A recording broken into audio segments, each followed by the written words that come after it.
बहु कल्पना जल्पना भितरे थिबा नुआ बीजेपी सरकार अधीन प्रथम श्री गुंडीचा यात्रा बा रथ यात्रा संपन्न हेबाकु जाउछि।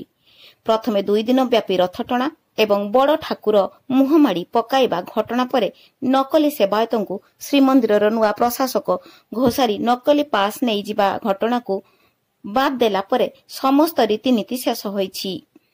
रथ टणा बाहुड़ा सुनावेश अधरपणा हांडी भंगा नीलाद्री विजय नीति सरुछि। चारिद्वार खोलिबा फल एथर बड़ दाण्डरे असंभाळ भिड़ सहित जणे श्रद्धालुंक मृत्यु समस्तंकु दुख देइछि।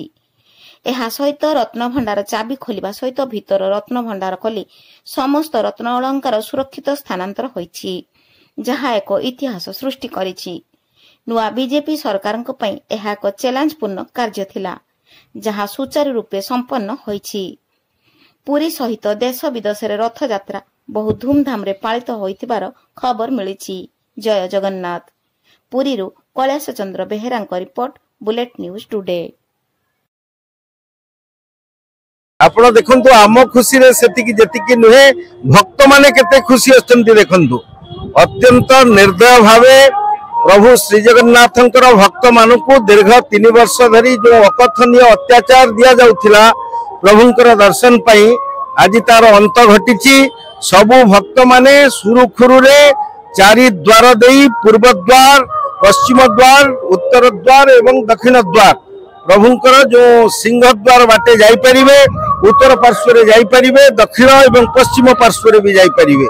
ये दाबी समग्र जगन्नाथ प्रेमी जगन्नाथ भक्त ओडिशा वासींकर थिला, जाकु की माननीय प्रधानमंत्री तांकर अभिभाषण रे ओडिशा गस्त रे आसिला बेले कहि सारी थिले। बीजेपी सरकार नेबार पर दिन 4 द्वार 6 घंटा भितरे खोला जिवो। आज प्रधानमंत्री से प्रतिश्रुति ओडिशा वासी जगन्नाथ प्रेमी भक्त मान पालन करा जाइछि।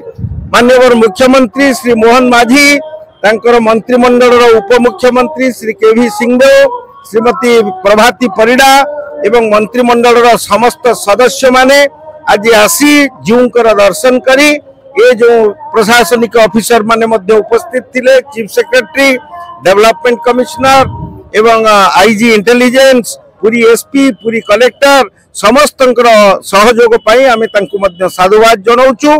आज ठारू भक्तंकर बाना उडिला। जय जगन्नाथ।